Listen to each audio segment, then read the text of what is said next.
কামাখ্যা মন্দিৰত অনন্ত আম্বানীৰ পূজা অৰ্চনা। দেশৰ অন্যতম ধনী পৰিয়াল হিচাপে পৰিগণিত হৈ অহা মুকেশ আম্বানী আৰু নীতা আম্বানীৰ প্ৰথম পুত্ৰ অনন্ত আম্বানীয়ে আজি কামাখ্যা মন্দিৰত উপস্থিত হৈ যাৱতীয়া পূজা অৰ্চনা কৰে। বিশেষ নিৰাপত্তা বেষ্টনীৰ মাজত বিয়লি আহি মন্দিৰত উপস্থিত হোৱাৰ পাছত কামাখ্যা দলৈ সমাজৰ কাৰ্যালয়ত সমাজৰ বৰদলৈ গোবিন্দ প্ৰসাদ শৰ্মা আৰু সৰুদলৈ হিমাদ্ৰী শৰ্মাই অনন্ত আম্বানীক কামাখ্যাৰ পৰম্পৰাগত বস্ত্ৰ, স্মাৰক, গামোচা আৰু শৰাইৰে বিপুল আদৰণি জনায়।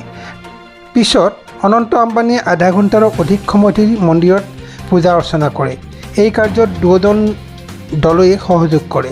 পূজাৰ অন্তত মনোবাঞ্ছা সিদ্ধিৰ বাবে অনন্ত আম্বানীয়ে প্ৰায় 19টা ছাগলী আৰু প্ৰায় 43টামান পাৰ চৰাই এৰি দিয়ে।